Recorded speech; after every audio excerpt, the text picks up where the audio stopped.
Welcome to Extra Takes, hosted by Northland Church Senior Pastor, Dr. Joshua Laxton. Join us each week as Pastor Josh reveals the rest of the story behind his sermons.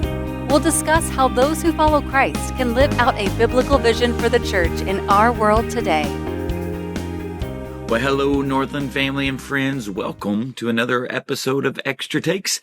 Hey, I'm your co-host with, I guess now, another co-host, because we're definitely having Tom, Gus, Matt. Hey, it's just great to have those guys available. So, hey, Pastor Gus, PG. Thank you, Pastor Gus, PG. Yeah, there you go. Yeah. Keep things PG, man. Keep things PG. Yes, Pastor Gus. It's an adult conversation. Well, I'm glad to be on with this, and I have actually been on the Bethlehem journey. So even when I'm not here, it's all about Bethlehem. And thank you for starting this series. And today we're talking about the news and offer from Bethlehem, from Luke chapter 2, verse 8 to 16 on December 13 and 14. So I've loved this series really because Jesus is Bethlehem, and love the name of your son. And that was a good attention getter for me. Yeah. So thank you for sharing that. Luke chapter 2. Yes. Jude chapter 2. Yes. Yes. So what I love about this, the introduction you gave, that what will make you leave your house. That got my attention on Saturday because I live off Shepherd Road. To get to the house, Winter Spring is off Shepherd Road. So I went home that night. I said, okay, I should be thinking about the shepherds who had good news, better news, and the greater news. So we're going to dive into that today. And your main point was the news coming out of and from Bethlehem is what leaving everything for, because it's greater than anything you ever have. That is a profound leaving Bethlehem, and the news coming out of and from Bethlehem is what leaving everything. And you gave us 3 points on that. Bethlehem offers good news to the bad news. And you gave us the good news and the bad news. And then you broke that down a little bit and you went to the second point. Bethlehem offers better news than your good news. And of course, the profound third point, Bethlehem offers greater news than your good news. So we're going to dive into these a little bit. So one of the things I love on Extra Take when I listen, Matt would come out and say a big takeaway, but what is one word this week? Last week, you guys landed us on the word, it was courage. When we did Joseph and Mary coming down from Bethlehem. But what will you say? It's one word or maybe 2 words for this? Well, I would probably just say maybe you can put it in the Greek word euangelion. I bring you good news. So I think that would probably be the word that I would use. Good news.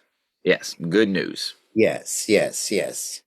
So let's unpack this one a little bit. If it's the word good news, the big word, the takeaway for this week, Bethlehem offers good news to your bad news. So you started off by really giving us what is the good news and then the bad news. I really love the way you walked that out, that this is the bad news. Fear, sinning, dying, enslaved, chaos, and hopelessness. But you contrast that with the good news, joy, Savior, Messiah, Shalom, which is peace, total flourishing, and the presence and grace. So what is it that you can add on to this Bethlehem offers good news for the shepherds when they heard what the angel told them? Yeah, I do think, and I'll just stress this element, is you have good news that brings you great joy, and really understanding the difference between joy and happiness. And that is something that people, I believe, need to really contemplate, is joy is consistent regardless of your highs and lows. Happiness is only contingent upon basically your highs. And so you have good news that brings you great joy. So this news might not change your position in life. It might not change your vocation in life. It might not change your reputation in life, but it actually changes your life inwardly. It's good news of great joy. And then you have to look at the counter of good news, and that is bad news. And then the counter of joy, I do think from a good news perspective, is fear. What do you fear?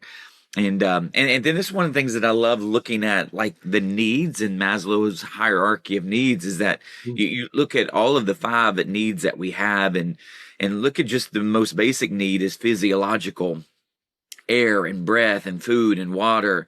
And so do you fear dying? Okay, well, then this good news actually, it dissipates that fear, or it lowers that fear.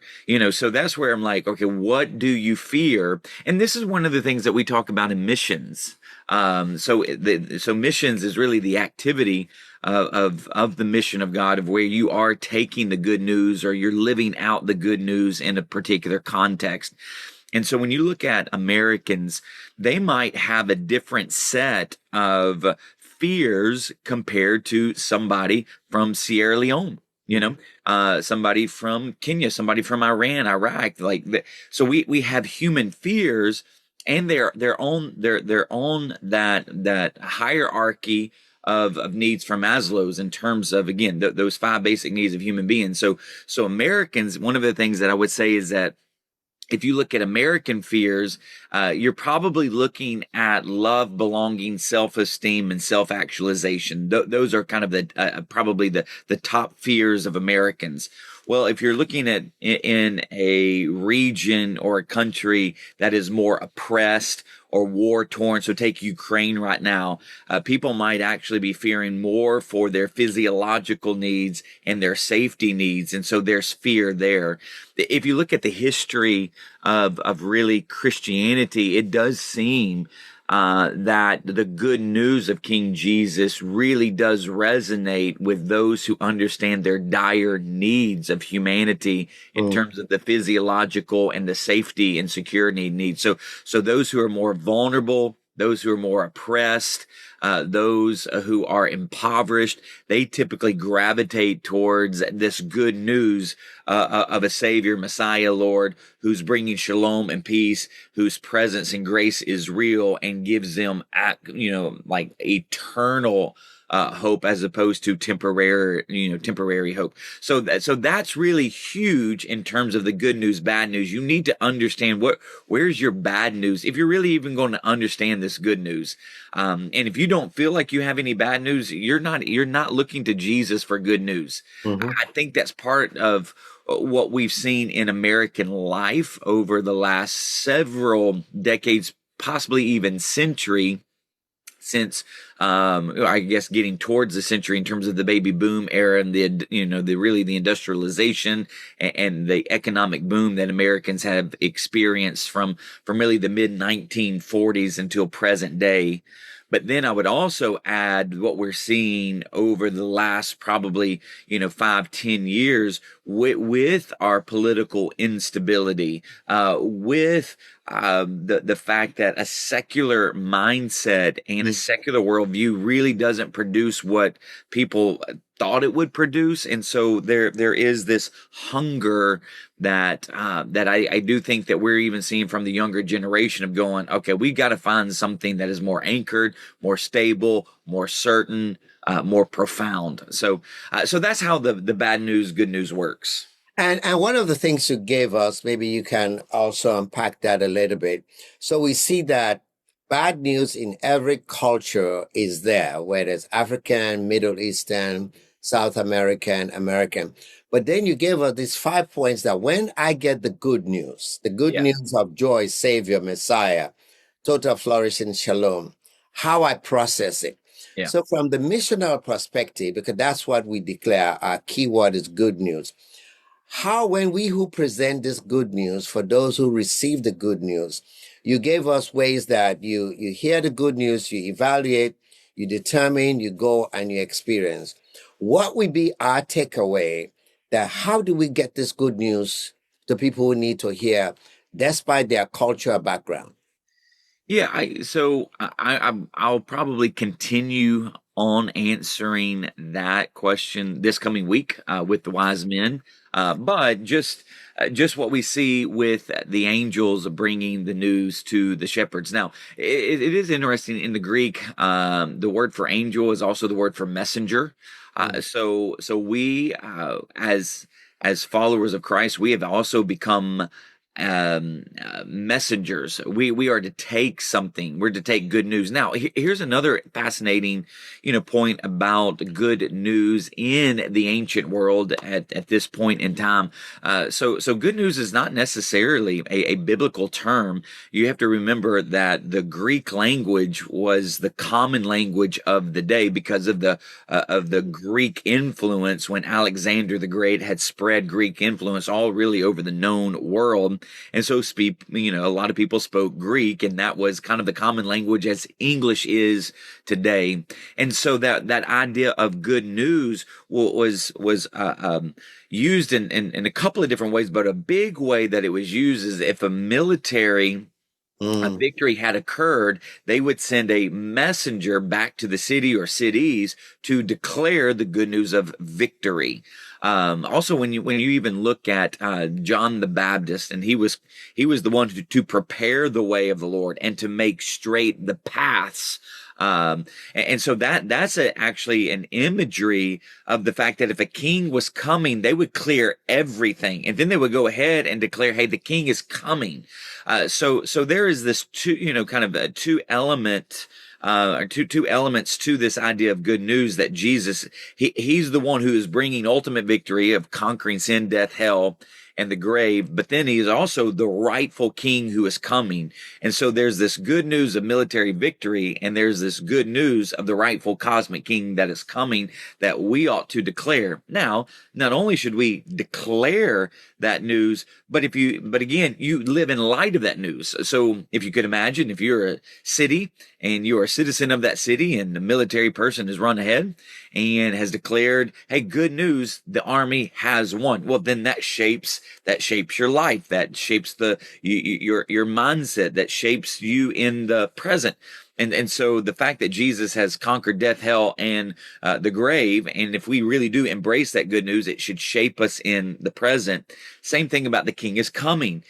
So here's what we know as believers in the 21st century. The king has not only come and has conquered death, hell, and the grave and sin through his death and resurrection, but he has promised to us that he's coming again. So the king is coming again. So it should direct our life, and it should transform our lives in the present. So that, again, that's how it works. So you got to hear that, you got to evaluate that, you've got to determine whether or not that's good news to you, because again, depending on how you determine whether or not it's worth exploring will determine whether or not you go and experience. So I think there are a lot of people in America that they've heard, that they've evaluated, that they've determined, and it's of no use to them.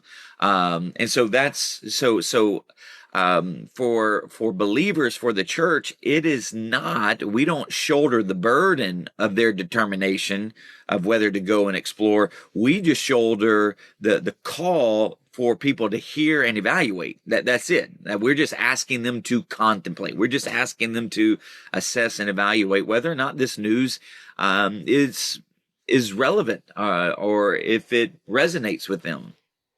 The news is about Bethlehem, the cosmic King Jesus.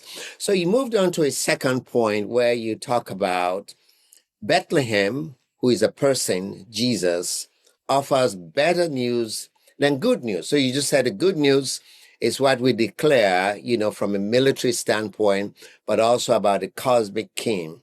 Now you went on to say that Jesus offers better news than our good news, our own good news. And the principle we drew from that was they had determined the good news of the sheep was not as important as the better news of the Savior. That took my attention away. Oh, they have sheep they are looking for, and now they have to follow the good news. Why is the news better than the good news? Why is it better? Why is Jesus the better news? Well, this is where you're focusing on the sheep. And that's where it's the little spin on the passage, It was. because in some sense, the sheep are not the main subject of the passage. I mean, Jesus is, which is the point that I'm really trying to dive into. But I had somebody who's a pastor or a retired pastor who's been to Israel and that area several times over the course of his ministry, and he was intrigued that I would go there because he's like, in Bethlehem they had caves that they could use for protection for the sheep, and again that's great. Again, I haven't been over there, and that very well may be the case. However, I would definitely stress this is what the passage says. And there were shepherds living out in the fields nearby, keeping watch over their flocks at night. Okay? Mm-hmm. So here's what we got. They're in an open field. They're in the field, keeping watch over their flock by night. Okay? So we have the shepherds, and then here's what we see is that when the angels left them, the shepherds said to one another, let's go to Bethlehem. So here's the thing. So you have shepherds in a field again, and they're nearby. They're not long. So Mary and Joseph, they travel about 80 miles. The shepherds probably less than even a mile that they have to, travel to the place where Bethlehem is. And then you look at the wise men; they're going to travel somewhere between 800 and 1,000 miles. So you have different levels of in terms of length of the journey. But the key is that they're in the field, and then they all leave. That's the key. They're not leaving. So my thing is, okay, let's just say they hurry up and herd all of the sheep into a cave. Let's just say the text doesn't tell us that. This says they were in a field, keeping a watch over the flock by night, and then they leave.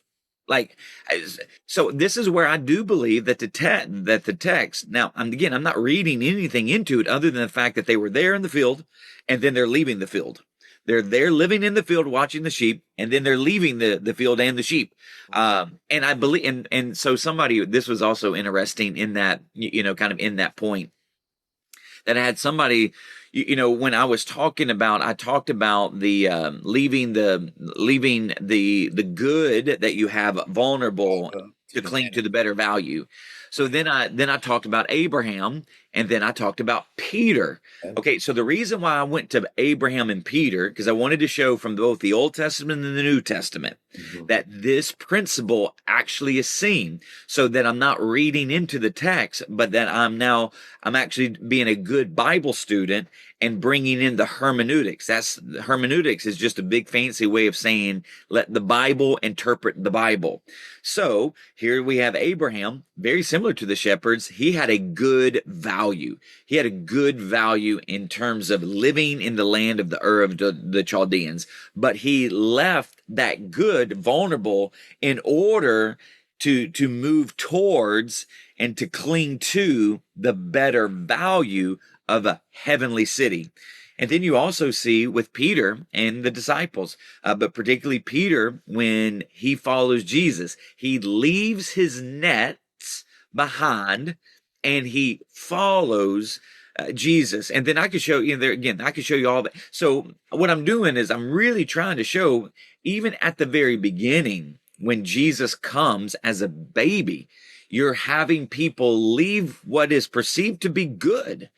And then they're leaving that behind in order to cling to the better, that Jesus. And then this is where, when you look at all of those needs again, Jesus is better than life.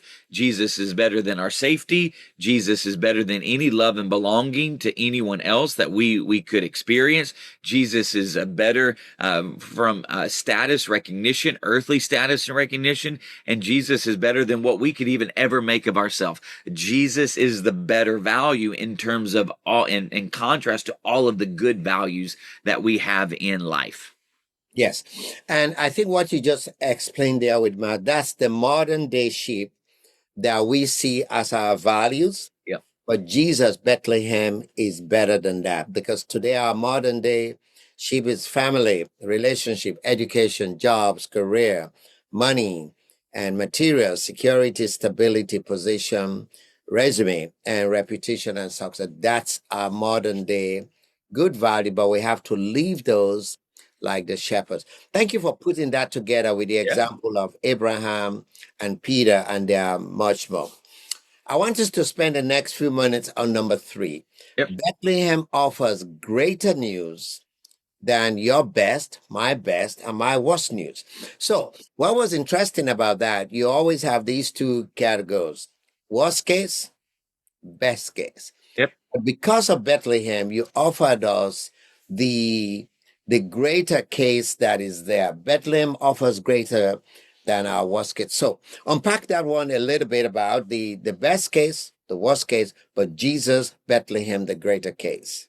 Yeah. And again, this is, and it is inferring some things, but not to the degree that some people might think I'm inferring, because once again, I'm stressing the fact that when they return, they don't even care about their sheep. Mm-hmm.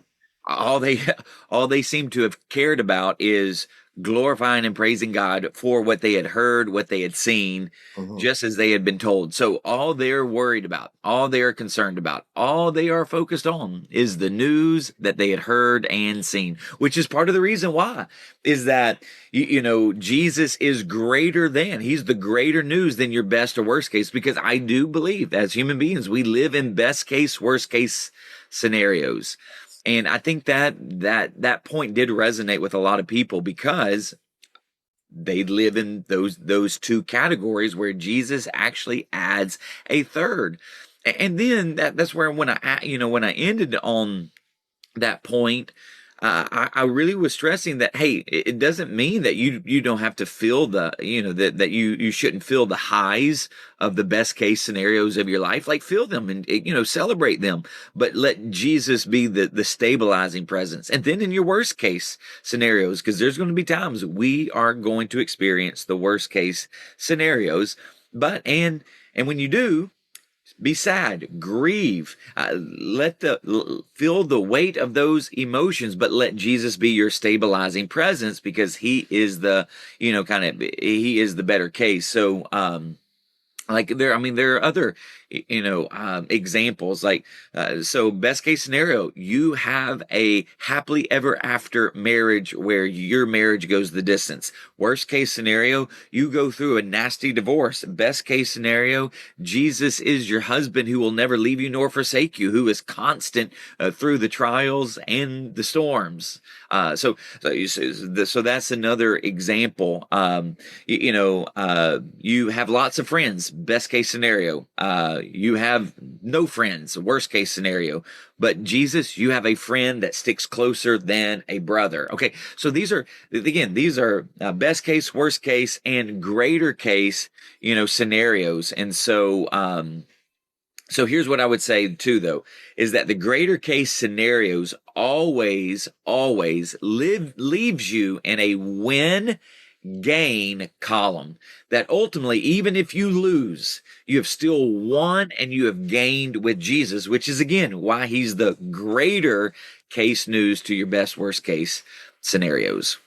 So here's something as we wrap this up on this greater case and greater news, that our church for the last 3.5 years, we're talking about gospel centrality.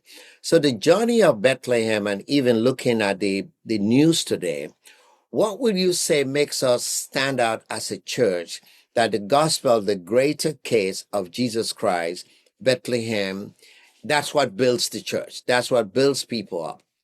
Well, yeah. So two sides to the good news, better news, greater news, is that you live in light of the greater news, the good news, the better news, and you tell people about it. So that's gospel centrality, is that now you understand that Jesus is the good, the better, the greatest. And as a result, you live in light of that, and you share with others that.